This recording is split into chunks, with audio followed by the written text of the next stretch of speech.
You're listening to the ESO Network, your station for all things geek.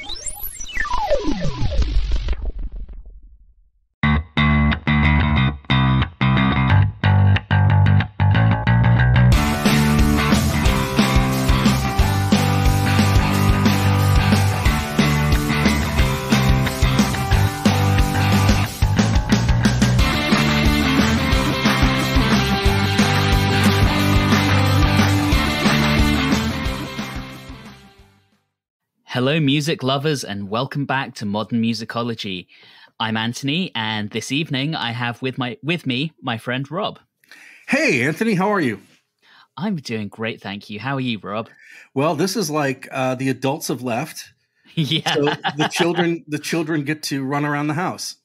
Exactly, and I feel like you and I have been threatening to do this for a long time, and we've been left in charge for a week. So, yes. Dear listeners, we are bringing you the Anthony and Rob SPARKS Show.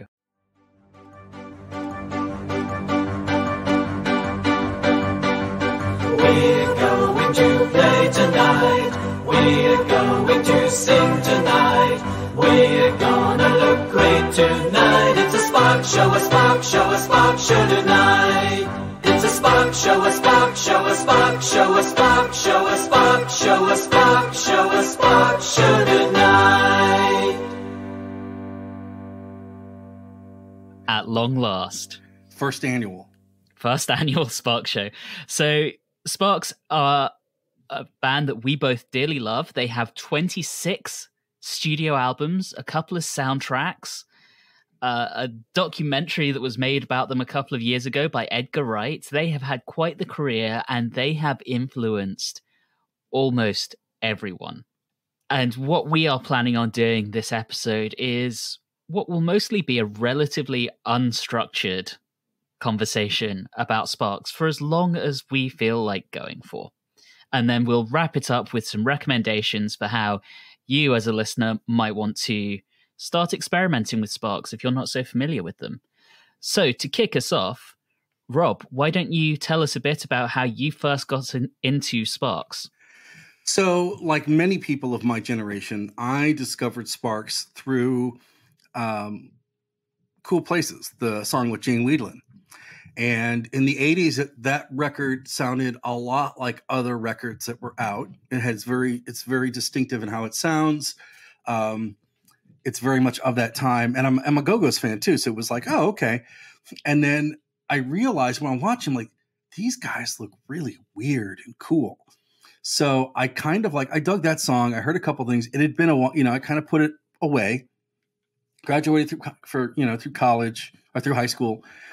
And then in college, I kind of rediscovered them a little bit, mainly because I was working at a radio station and they had a couple singles around and some of the other DJs and stuff were playing them. And I started listening again, and it just sort of really gained momentum for me, in probably the late 80s, early 90s. When I lived in New York, kids ask your parents, I had a portable CD player.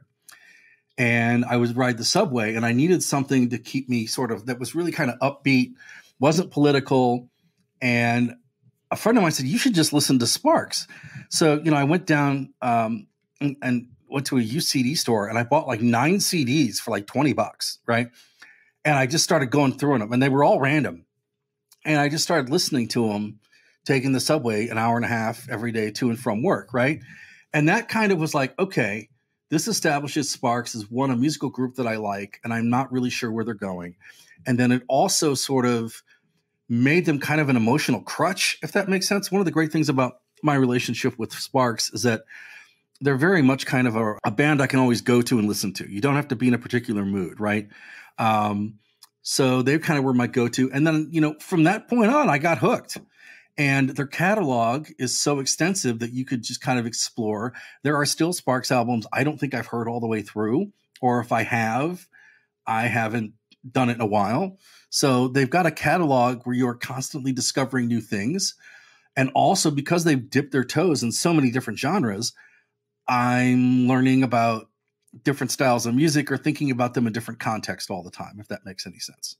That does make sense. It sounds like you had a bit more of a traditional way of getting into them than I did, because I think I first became aware of Sparks probably in around 2003, 2004. I had gone through a phase in my mid-teens of being really into the darkness when they first came around. And Justin went solo with a project called British Whale. And the first thing the British Whale did was cover This Town Ain't Big Enough for the Both of Us. And I heard it and thought, wow, this is incredible. And eventually I found out that he had covered this band called Sparks. And I was like, okay, interesting, cool. And thought nothing more of it. And then 10 years later, about 2015, I had gone through a divorce and was in that process of kind of rediscovering myself and listening to lots of different music that, you know, my ex didn't like and wouldn't have in the house. And part of that was glam rock. And I'd just come off of a huge binge of the TV show Life on Mars and put together a playlist of all the songs that were in that show, one of which was This Town Ain't Big Enough for the Both of Us. And listening to it and getting myself hooked back on it, and thinking, wow, this is really incredible. This is really different. And this is really weird. And I love it.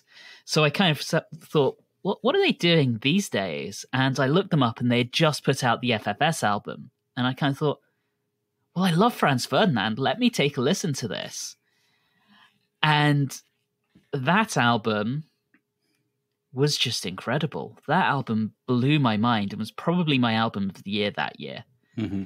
And that kind of led me to diving a little bit into other areas. Hippopotamus came out a couple of years later, and I really liked What the Hell Is It This Time from that album, as well as Edith Piaf. But it wasn't really until the Sparks documentary that I discovered a lot of their back catalogue and really started to fall in love with them at that point. And then from there, they swung through Atlanta. I was still hesitant about going to shows coming out of the pandemic. And you, Rob, convinced me to go.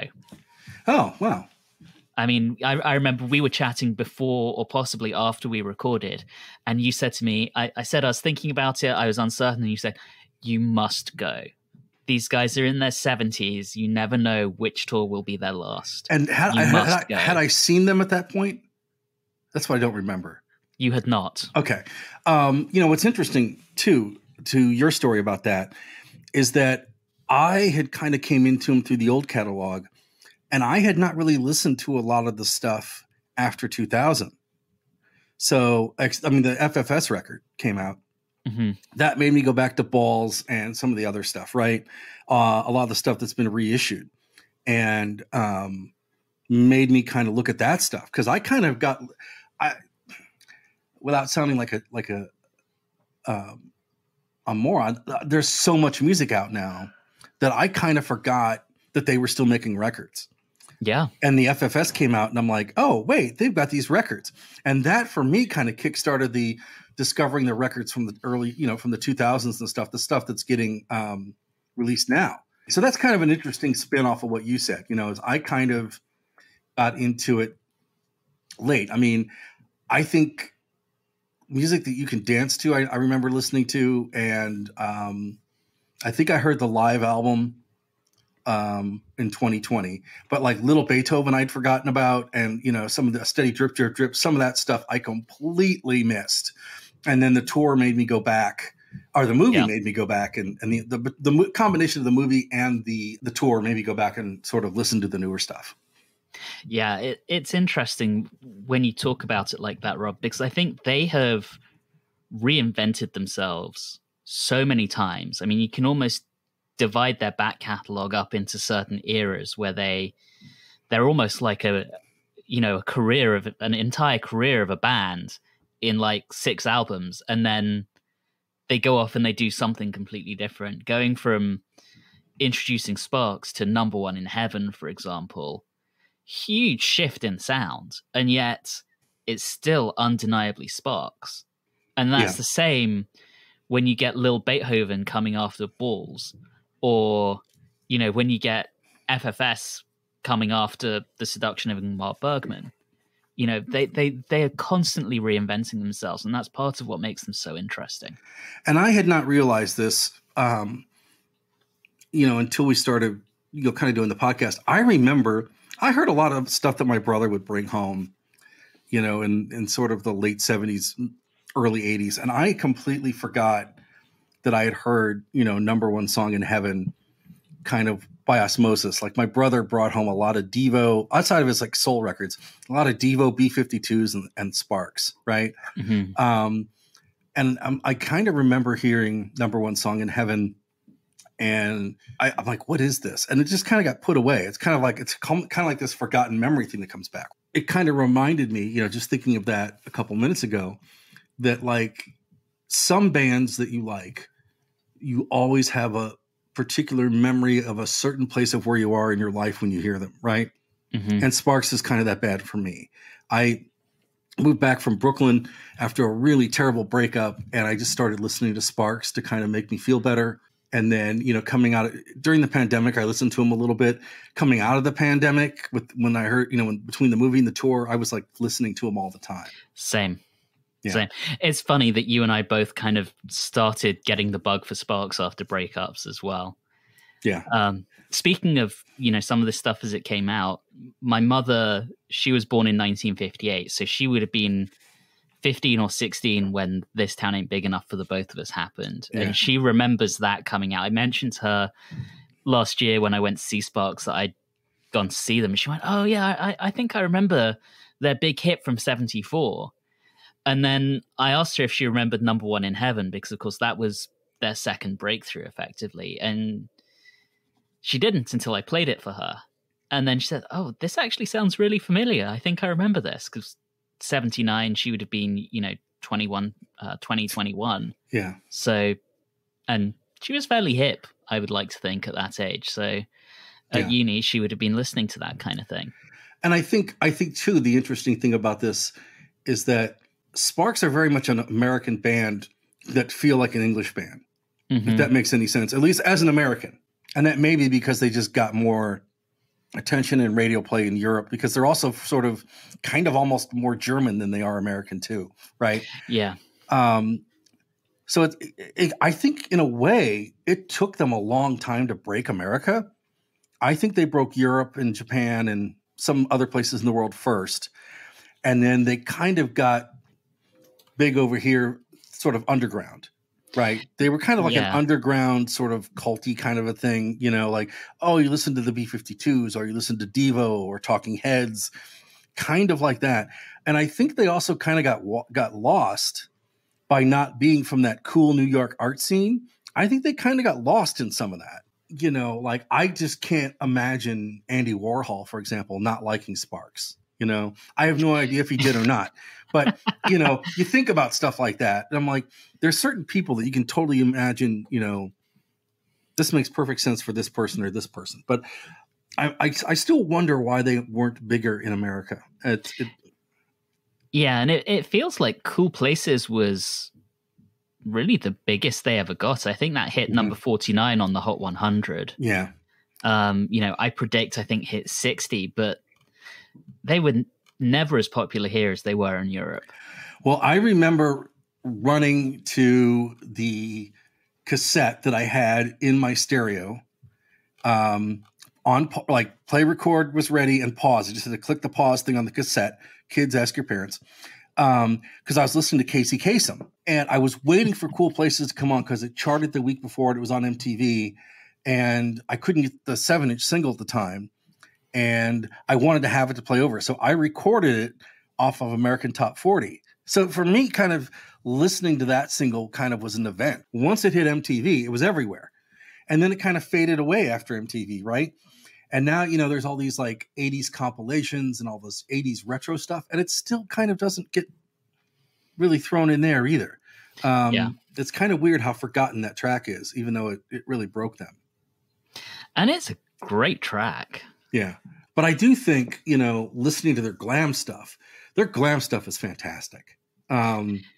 It's almost glam disco before there was glam disco, right? Right. There was this thing in the early 2000s called Electroclash that was kind of a thing, right? And Sparks was doing that kind of earlier. You know, it's sort of the thumpiness of electronic music with glam.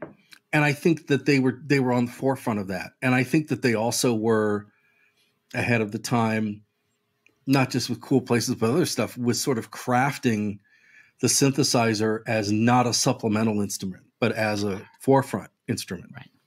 Just going back to what you're saying about that, I think a song like Amateur Hour really has that kind of thump you're talking about, you know?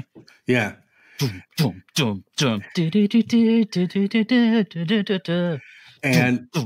you know, the thing about Sparks too, one of the things that I remember kind of revisiting them after the movie is, damn, all those melodies are earworms.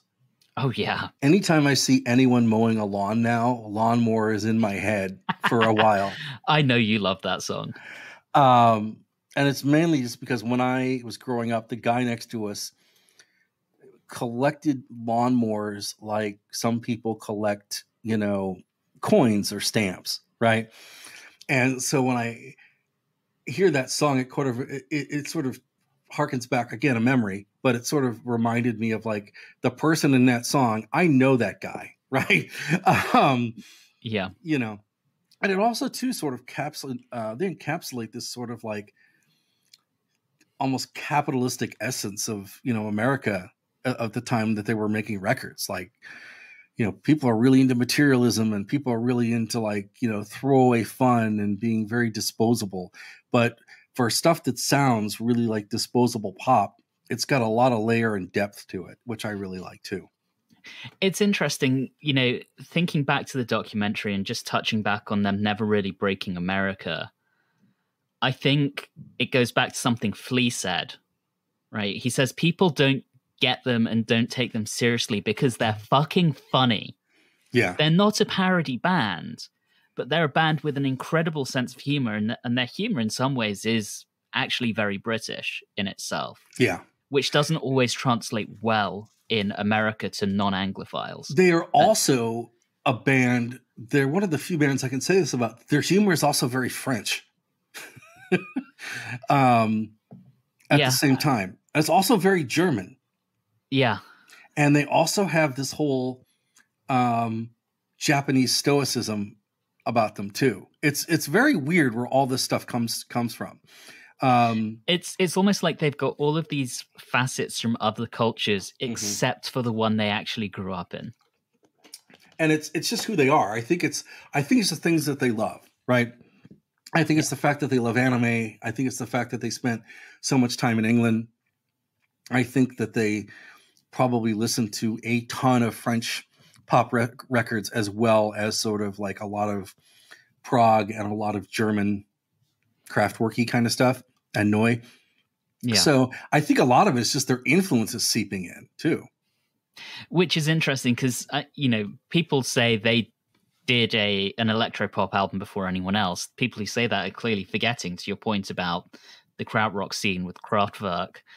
But they were the first really Anglo-American band to do an electropop album, fundamentally. But, you know, that's really where, to your point, you start seeing that kind of influence bleeding over. Yeah. And no one else is yet doing that in the Anglophone world. And that two-man band of like two people with synthesizers, think they started that, folks. Yeah. You know? Without Sparks, there would be no Pet Shop Boys. There would be no Erasure. There would be no Soft Cell. Yeah, no Blancmange, you know. Yeah.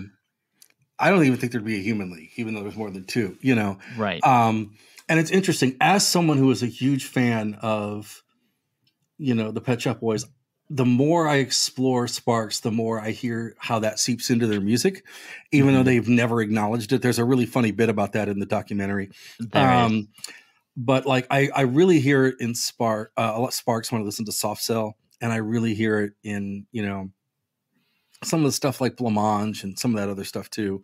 And I think I hear it, you know, in other things too. I think I hear it a little bit in Altered Images and a few other, you know, bands like that. But you hear the sound, right? And I think that's important. And it's funny you mentioned Soft Cell, because I think of a song like Sex Dwarf from Soft Cell's catalog. And that's almost like if you applied Sparks' sense of humor to something very gay and something very sleazy, right? But it's still got that humor that comes from Sparks and that kind of beat that comes from that period of Sparks as well. But I also think, too, the big thing is this idea of lyrics and turning a phrase, because the thing I love the most about Sparks outside of the music is just the sheer amount of lyrics that they fit into a song and how they rhyme them, and how it works. Like Angst in My Pants. First of all, the title's magnificently glorious. And then you listen to the lyrics, and they talk about like Dramamine, and it's just like they put stuff in their songs that is just amazing. I love that too. And I think that's all stuff that appeals more to a non-American audience, because I think in many ways a European or an English audience sort of picks up that kind of stuff a little more, whereas we're very sort of catchy, like give me a hook. It's funny you should mention the lyrics, because probably a year ago, before he passed away, I sent Dick Around to my friend Radu.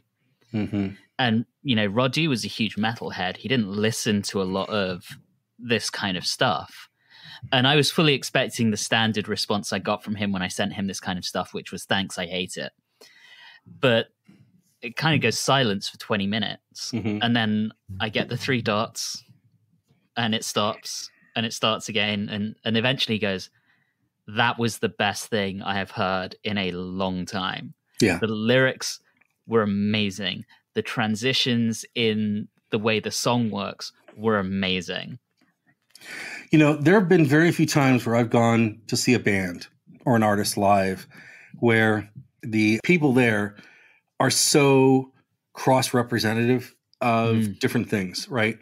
Like when I saw Sparks, there were obviously people that were into metal. There was obviously people that are like, synth pop kids. There were obviously, the cool indie guys. There's the young hipsters that kind of discovered them now. There was gay, it was black, it was Hispanic, it was... Yeah. I mean, I really think that even, and maybe it's the longevity and the fact that they didn't really start out the way they sound now, but I think that because there's something for everyone in their music, it has given them a dynamic that makes them appealing to lots of different people. I know people, like, this is a great point you brought up, that are bull-in-the-wool metal guys that love Sparks. They don't like any of the other 2 people synthesizer bands, but man, they love them some Sparks. Hi, that's me. Yeah, But, and it's funny talking about that, Rob, because I look around at the shows I go to, and I go to a lot of prog shows. I go to a lot of kind of occult rock and metal shows, and my partner always jokes that I'm the youngest one there, and everyone else are kind of middle-aged men, and women 0, anyone who's not white very little. And Sparks was just such a different crowd because it was so diverse. And that made me so happy. In the event that they should ever actually see or listen to this, the big takeaway from Sparks with me is that coming out of the pandemic, they're the first show I saw, right? And the combination of just the sheer amount of euphoria I felt during and after that has never been replicated. And I don't think it's because it's the first show I came out of the pandemic and it's coming back to normal. I don't think that's it, right? There's just something fundamentally euphoric and beautiful about what they do that is like moves people in a way that I just can't explain. They are one of a handful of bands that the minute that we left the venue in Chicago, we were like, okay, how can we see them again?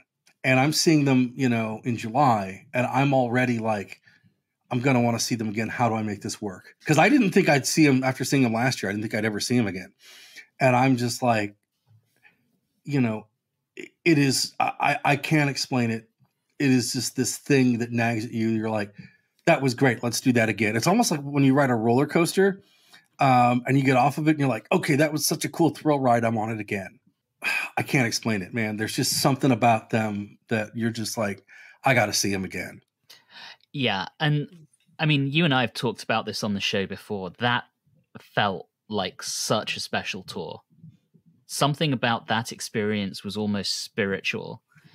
I think part of it was the amount of respect for the band from the audience, right? Yeah. The request from the band came in, please everyone wear masks. And everyone wore masks. Even here in the South, where people were like, I ain't wearing no mask, people wore masks. See, in Chicago, nobody did that. They didn't do that. Oh, really? It was just come and play, right? Interesting. Yeah. But it felt like there was a huge amount of respect for the band. It felt like everyone kind of felt like they were in the presence of two absolute legends, you know, and the aura from that was incredible. And on top of that, you had this fantastic musicianship from Ron and Russell, but also from their backing band as well, playing these magnificent songs. It was special. And I've only ever felt that at one other show, which, interestingly enough, was also last year, and that was when I went to see Porcupine Tree. Yeah. But I think for me, that's because that was a show I never thought I would get to see, whereas Sparks, going in, I wasn't a Sparks mega fan. You know, I liked them. Yeah. I enjoyed what I'd heard, but I didn't really know what I was going into. I didn't have any expectations around it, and I came out of that show with my mind absolutely blown. Yeah, exactly. And you know, the other thing that I loved about that tour was their social media. Like anytime they went to a city, they put a picture of them in that city. Like in Chicago, they were sitting in a diner and Russell's reading the Chicago Tribune, right? They're in Paris, they're at Gare du Nord, and they're playing on a piano in the subway station, right? And different cities, there's a picture of them doing something related to the city where they're at. And I just thought that was really cool. Like they always took a picture at the end of the show of them on stage with the audience behind them. Yeah, I found myself in the Atlanta one when I zoomed in, me and my mate Adam. I just thought that was really cool. That's a really interesting way to rope in your audience. We're like, you know, I'm not going to go see them at the Hollywood Bowl, but I'm going to check out and see what the pictures look like from that show, right? Mm-hmm. So you were actually following them on tour without physically following them on tour. And not a lot of bands are doing that. So their social media game is really great. Yeah. They must have a great social media manager, because I can't believe they're doing that themselves. I also think, too, that some of it is the art school background. You know, I think that this is a whole separate aspect of them, too, is that they've never not been visually interesting. Even the albums that are not necessarily like, oh, this is a great album, the covers look amazing, right? Their visual presentation is fantastic. And even now with The Girl Is Crying in Her Latte, the video presentation for that is great, right? They are, I mean, obviously they got Cate Blanchett, which is in and of itself a thing, but they are both sort of this very stoic and in black, and then she's wearing yellow, all yellow, which is what Russell wore on the last tour, was all yellow. So it's very interesting how they've got a color palette. They're a band with a color palette, right? Which I find is incredibly interesting, and the presentation's interesting. And as someone that likes music, but also is fascinated by the visual aspects of music, and someone who grew up on video, I find this is really fascinating. And the fact that in the year 2023, they're putting this much effort into making a video is also pretty cool. What's interesting about that, and for anyone listening who's not aware, they are coming out with a new album, The Girl Is Crying in Her Latte, in about a month's time. The first two singles, the title track and Veronica Lake, are out. But I reposted a clip of the video to The Girl Is Crying in Her Latte to my Instagram. And I had friends of mine respond saying, OMG, I love Cate Blanchett. I've never heard of these guys before, but this is really good. What should I listen to next? And so that strategy of having a big name doing some pretty goofy dancing while they're sitting there in the background is having the desired impact. It's reeling people in who might not have previously listened to them. And yeah, I think too, the fact that they have a lot of clout, as we saw in that documentary. I mean, Kate Blanchett sort of said, "Oh, I made it a point to come up and tell them how much she loved them," and then she's in the video, right? Having Neil Gaiman say, "Hey, I love this band," all the people that love Neil Gaiman are going to run and listen to Sparks now, right? But then as a flip side of that, you've got Flea from the Red Hot Chili Peppers talking about how much he loves that band, right? And they have so many different people from distinctive, not just bands, but ways of creating things, right? That love them, that it sort of draws this melange of fans that are just from all over the place, which is terrific. And you look at that lineup, and it's a really diverse crowd who are talking about them. It's everyone, to your point, like Neil Gaiman, Flea. You've got Weird Al in there. You've got Bernard Butler from Suede, Tony Visconti, the legendary producer, comedians Jason Schwartzman, Mike Myers, Fred Armisen. You've got Amy Sherman Palladino, who's behind Gilmore Girls and The Marvelous Mrs. Maisel, Patton Oswalt. I mean, it's just such an incredible cast of people talking about this band, and you start to realize that they have influenced basically everyone. Yeah, and I love the quote they did with the movies, like, they're the band that influenced the band you probably love, or something along those lines. I love your favorite band's favorite band. That was the tagline on the documentary. Yeah. You can listen to records that they made in 74, 75, and 76, and production-wise, they don't sound dated. Mm-mm. I mean, they might sound of the time, musically or stylistically, but the production level is still really astounding. So they have never sort of not just phoned it in, I don't think, right? Even the records I don't like or don't love. I mean, there's albums they have where I like more of the songs than a fluid album, right? Right. But even on those records, the production's great, and the quality of what they're doing is obviously something of merit, and they're making an effort. They don't just phone it in, which I think is great. And at this point in their career, they easily could. Yeah. So I have a question for you, Rob. We'll get on to specific tracks towards the end of the show. In 7 hours. Yeah. Hypothetical question for you. You can only save 3 Sparks albums. Which ones do you pick? Angst in My Pants, probably Kimono in My House, and maybe Number One in Heaven.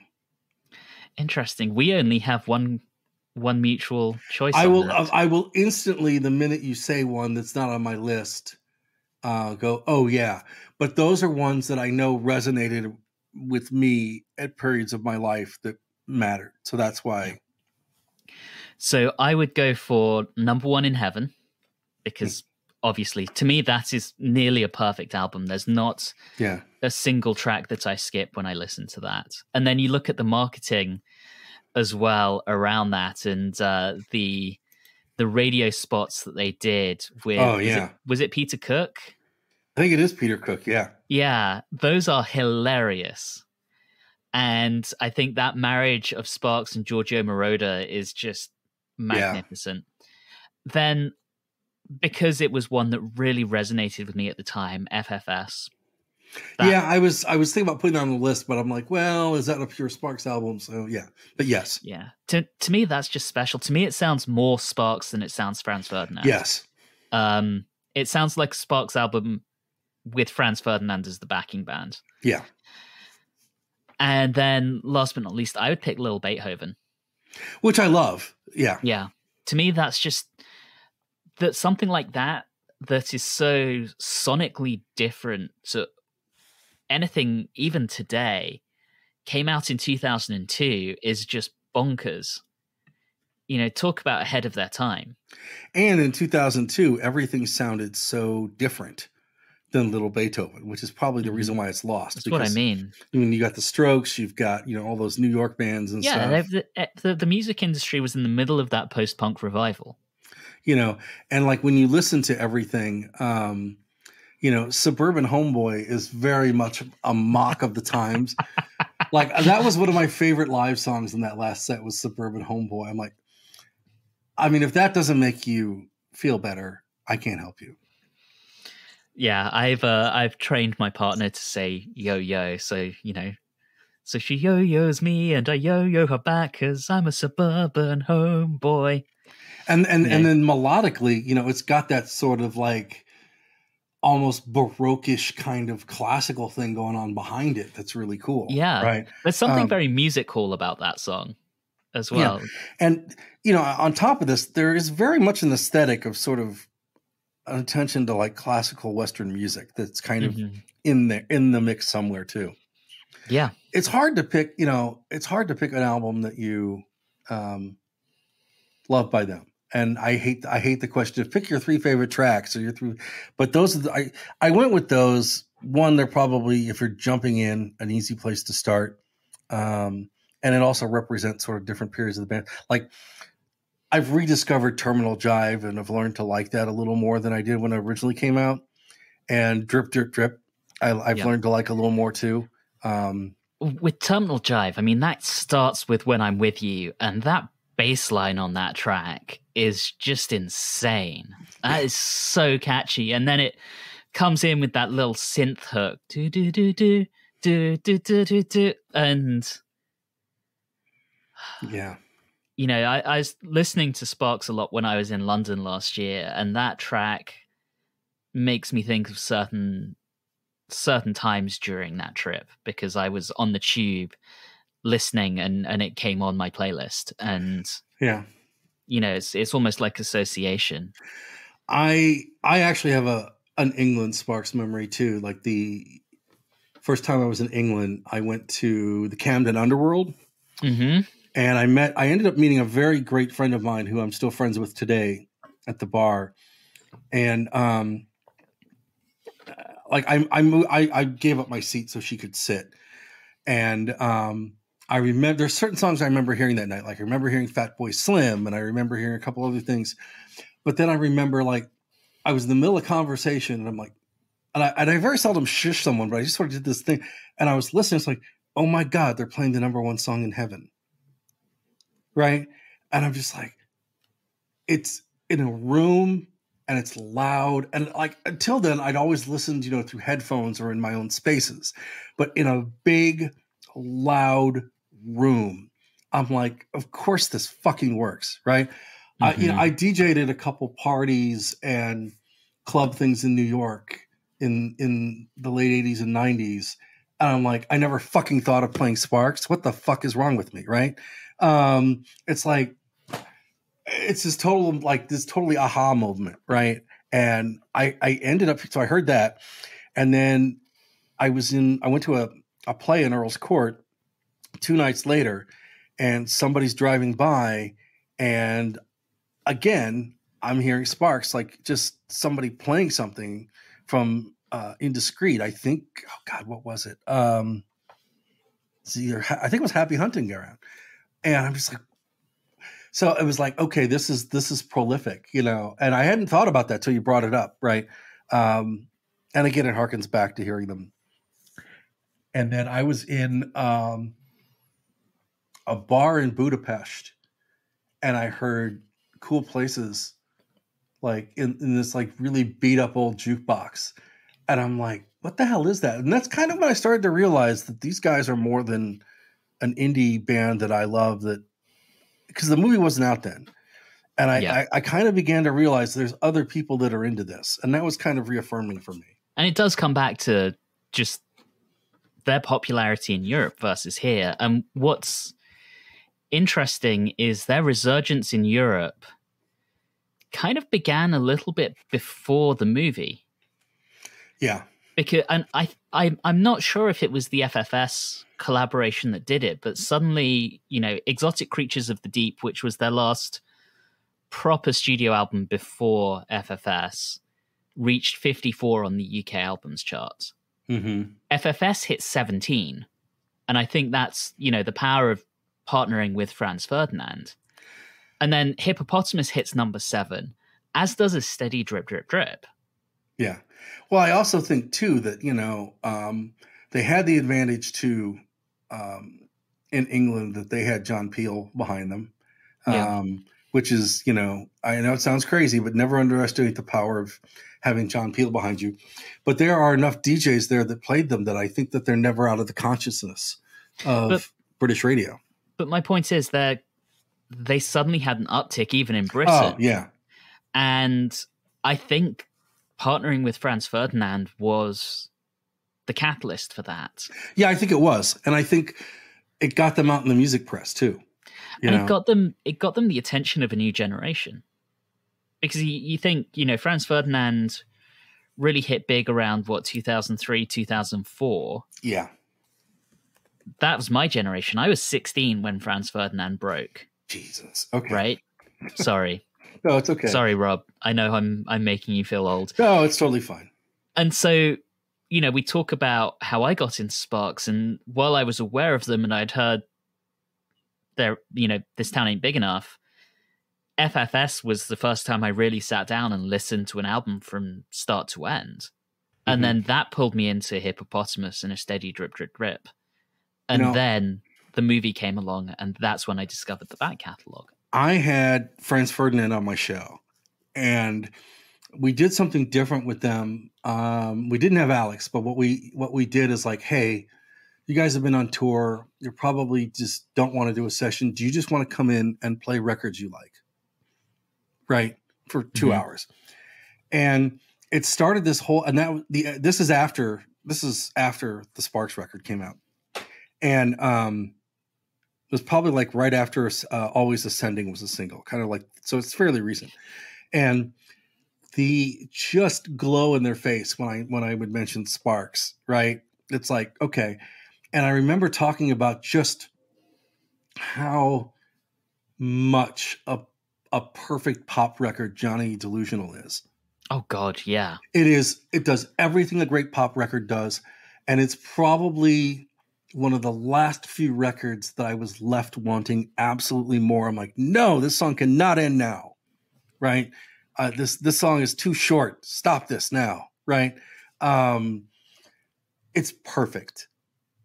And I like Call Me too, but like, man, that is just that Johnny Delusional just hits on every single cylinder.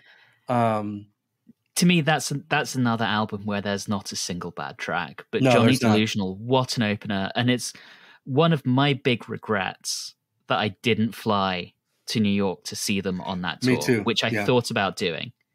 But you mentioned Always Ascending, and what's interesting about that track, listen to Always Ascending and then Sparks' tryouts for the Human Race back to Yes. back.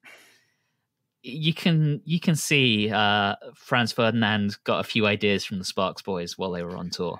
Well, I think that whole thing was a lot of osmosis back and forth, right? And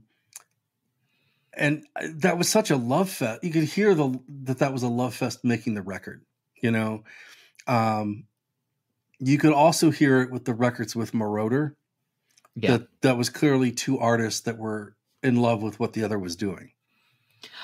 I was really hoping for an FFS too, but it seems like we're not going to get that ever. No, but the fact that they are on a major label now, they just signed to Island, and they're not having to sort of do it their own, because they've had this issue for a while. They were on BMG, and they really had to work to sort of get the last batch of records out. Right? It's been an effort for them to get their albums out in the States and kind of get some attention to it. And I think the FFS really got them back into the consciousness of people enough to where people wanted to listen to them. And I think that helped spur the reissues that we got, which are fantastic. And I think you mentioned them being on Island, and The Girl Is Crying in Her Latte comes out, as I mentioned, in about a month. I think there's a good chance that album is going to blow up. I want it to blow up. I want them to get a Grammy. And I think that the fact that it's just like, you listen to Girls Crying in Her Latte, it doesn't really sound like a lot of other Sparks records that they've done. Mm-mm. It almost has this sort of like weird kind of techno thing going on that's kind of odd. Yeah, the only time they've really played with that before was on Balls. Yeah. You know, that's a band that's listened to their catalog and mined some of those ideas into their new stuff, right? Mm-hmm. And as someone who loves, this is a whole other thing that I love about them, right? As someone who's really into film, like when they talk about Ingmar Bergman, I'm like, oh my God, this is great, right? And now they have a song called Veronica Lake, which is not necessarily about Veronica Lake. It's more like, you know, people working on in the 40s that love the Veronica Lake hair and all that stuff. The fact that they wear the things that they love on their sleeves in their music just makes me like overjoyed, right? As someone who is, I'm interested in anime. I'm not like passionate about it, nor do I know a lot about it as much as I used to. But the fact that these guys like it, I think is cool. And the fact that they like, you know, old films and obviously art, you know, I love that, you know, and that's, you know, when you listen to OMD, right, some of the early OMD records, it's very obvious that these guys are, at least Andy McCluskey, are really into modernism and this concept of like early 20th century art, right? That's something they kind of, I think, get from Sparks in that they bring their passion for art or things that they're interested in into their music. And I think that's something Sparks kind of did too. I don't know whether that was intentional or it was just that, you know, at some point they said, screw it, we're going to write about what we want to write about. Yeah. So, and I think that is partly what leads to them just being so different. I think it's partly what leads to them being kind of ahead of the curve a lot of the time. Yeah. You know, we already talked about how different Lil Beethoven was. We talked about how different at the time Number One in Heaven was. But you see them doing that time and time again. And I think it's those outside influences that really, really drives that. And like you mentioned, Dick Around, I'm like, that's such a perfectly great record, right? And you hear influences of other things in that, but it's so uniquely them too that it's amazing. And that's another album, Hello Young Lovers, starts with Dick Around, goes straight into Perfume, which is amazing and featured on Gilmore Girls. And I think Perfume's sort of a great underrated track from them. Yeah. As I wish I could come up with a track like Perfume. Yeah. You know, I think about like the high school band scene I was in like 2003, 2004. And I think that Perfume would have absolutely blown everyone's minds if, you know, one of those bands had come up with it and not Sparks. And I think too, the other thing that I love about Sparks is that coming out of the pandemic and seeing them live, anybody I probably saw, because I also saw Nick Cave the next night, right? And I loved it. I just didn't feel the like it was a different kind of the Valium to Sparks, but I think they're the only band I could have came out of the pandemic and felt that way about. But they are also one of the few bands I've seen that I never had a complaint or bitched about the set list. Yeah, I would agree with that.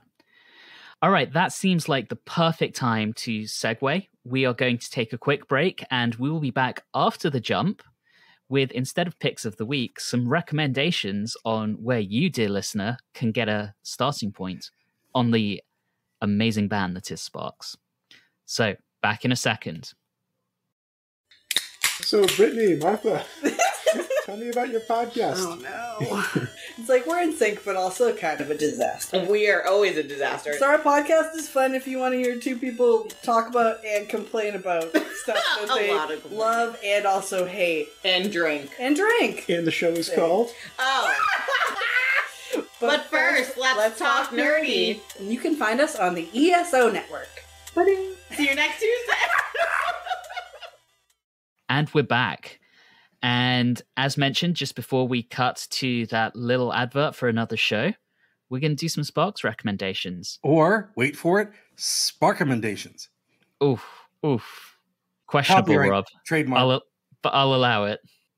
All right, Rob, so I'll let you go first. I'm going to be weird. Let me first say that because the album is called Introducing Sparks, it is not their first album. But I think Introducing Sparks is kind of an interesting place to jump off. I also think that you really need to hear Sparks in the 70s to understand Sparks now. Kimono in My House, I love it. So I recommend that. I also like A Woofer in Tweeter's Clothing. I also like Big Beat, Number One in Heaven. If you want to sort of get a feel for what the 80s were like, Number One in Heaven is sort of like the end of the 70s, verging into the 80s. Terminal Jive is greatly underrated. Angst in My Pants is fantastic. Later on, you get Balls. That's great too. Drip, Drip, Drip, Little Beethoven. So what you're saying, Rob, is everything. No, I think you need to listen to every decade. I think you need to listen to 2 records of the 70s, 2 records of the 80s, maybe 2 of the 9, and then the early 2000s. I think if you just listen to 2 a decade, you kind of get the broad palette of Sparks. And I was going to take a slightly more specific approach and go for kind of specific tracks. And okay. I was thinking. Sorry, I thought you wanted albums. My bad. No, well, I mean, either. We can do it either way. But I was thinking, you really got to hear This Town Ain't Big Enough for the Both of Yes. Us. It's the hit, right? Yeah. I think from Number One in Heaven, to me, you don't get better on that album than Tryouts for the Human Race. There is a reason it is the opening track. That beat is fucking infectious. Yeah, it really is. Moving further on, I adore I Predict from Angst in My Pants. Oh, yeah, I've learned to really like that one too. It's so not Sparksy, but it's funny. It's got like this macho guitar and drum beat, but the lyrics are so quintessentially Sparks. Yeah. Cool Places. You got to do Cool Places. Yeah. I think one track that we have not mentioned at all so far this show that to me is an absolute essential is When Do I Get to Sing My Way? I was going to get to that. Yeah, I think that one's great too. I also think I love Tips for Teens. I just think that's so damn catchy. That's also an earworm. I think did we talk about EFP off? Said it better? We mentioned it. Yeah, When Do I Sing My Way is great. And then I think When Do I Get to Sing My Way, that was their comeback record. Oh yeah, it was. Yeah. And that beat, and that just everything about it is just perfection. And you watch the video and they look great. They sound great. It's a band that has found its oomph and excitement again. And the way that when you listen to how that song starts and then it goes, it's thump, thump, thump, and then the bottom sort of drops out. It's not dubstep, but it's very sort of like high energy, and then it kind of dumps into this sort of little bit of melancholy. Yep. And then it picks back up again, which you very much hear. We talked about the two dudes with synthesizers thing. That's sort of a thing in all these 2 people with synthesizer things, that sort of structure. But I think that song also was structurally hugely provocative for music later. And I also think lyrically it's very smart too. Yeah. One other one I know you and I both love, and it's a total earworm and highly recommend, is My Baby's Taking Me Home. Man, I sing this a lot to my wife, and we adapt it into other forms. Like My Baby's Making Me Scones or something. Yeah, my partner gets My Baby's Making Me Bread. Oh, well, we've done that. Because she bakes bread. Yeah, yeah, we've done that too. But yeah, I think Russell sings My Baby's Taking Me Home something like 60 times. And that was song. I remember on the tour hearing that and just stopping and going, my God, this is fucking amazing. Yeah.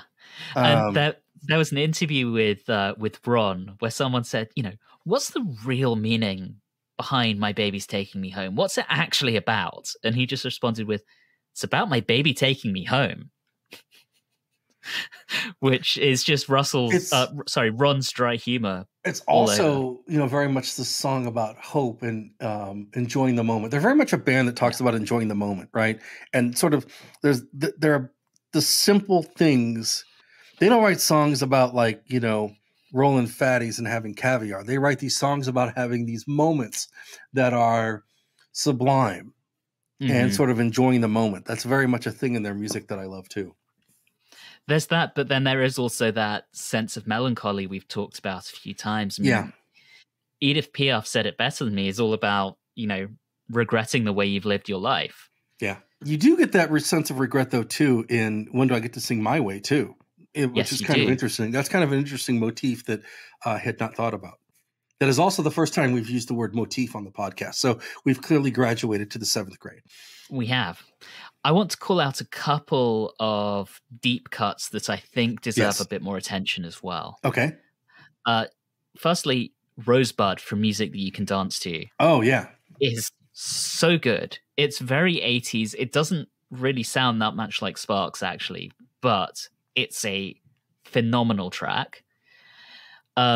Good Morning off of Exotic Creatures of the Deep is fantastic, hilarious. It's sung from the standpoint of a guy who wakes up next to a beautiful woman who's way out of his league and is trying to understand what's going on. It's absolutely got that sense of humor.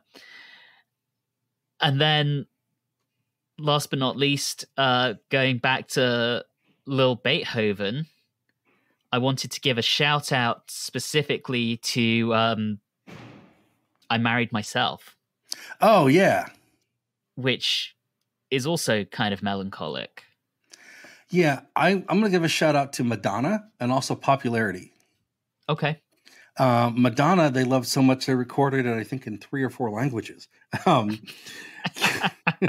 Which only they would do. But also, I love every song on Angst in My Pants, too. Mainly because it's a place, but like you get a lot of cool stuff in there. But I love Sherlock Holmes, too. Yeah. Which is great. Also, Eaten by the Monster of Love, I think is a song that had a profound influence on Weird Al. And knowing he's a fan, I mean, yes, you are almost certainly right. Yeah. And then last but not least, a couple of newer songs off of A Steady Drip, Drip, Drip, which is their most recent past album. I want to give a shout out to All That, which is just such a beautiful anthemic song. And it still has that quintessential sense of humor. And then, of course, off of the new album, the title track. We've mentioned it a few times, but The Girl Is Crying in Her Latte. What a beat. What a sound. What an earworm. It's fantastic. And that, I actually think, is a great place to start with Sparks. And it does the same thing that Johnny Delusional does. It's not too long, and it's not too short. Yeah, I mean, I think from a purely compositional point of view, they have mastered the pop song. I actually listened to that in a coffee shop this week and had a latte, and I giggled inside. You didn't cry into your latte? No, I was looking across to see if anyone else was crying in their latte, though. Mm-hmm. I didn't do it on purpose. I was listening to I have a Sparks mix that I listen to when I'm working. And I realized, oh my God, I'm playing this in a coffee shop. So then I kind of did the look around. And I like Veronica Lake too. I mean, other than the fact that I'm a huge fan of Veronica Lake and I Married a Witch and things like that. I just love the fact that it's a song that's very empowering for women, coming from 2 white guys with keyboards. And it sounds absolutely nothing like the single before it, which is also pretty great. Yeah. And then, of course, last but not least, I've said it a few times, the entire FFS album, which to me is just a stunning piece of music from start to end. You've already said, Rob, Johnny Delusional is a perfect pop song. I think collaborations don't work, which is obviously the typical Sparks irony on a collaboration, is so incredibly good as well. We haven't even really talked about their sense of irony either. Their sense of irony is equally as great as their sense of melancholy too, and euphoria. Yeah, absolutely. All right, I think we are at time for this week. We might have to do a part 2 at some point. What do you think, this is Rob? the first of a 26 part of a mini series of Sparks.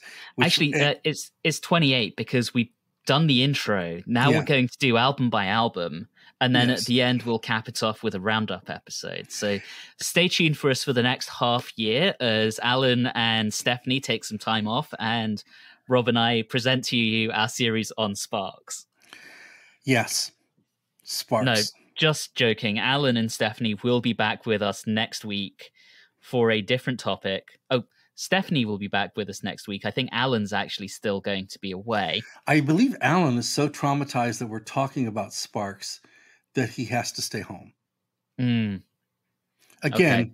Again, you know, Daddy's away. We have the babysitter's back. So this is the Home Alone edition of Modern Musicology. It is. It is.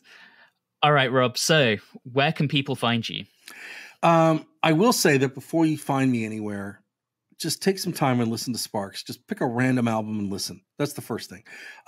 You can find me on Wednesdays on KDHX hosting Juxtaposition from 7 to 9 p.m. Central Time. You can check it out, listen to it. It is what my sister refers to as Fright Rock. So listen to that. All the shows are archived on our archive stream, so you can listen to them for 2 weeks.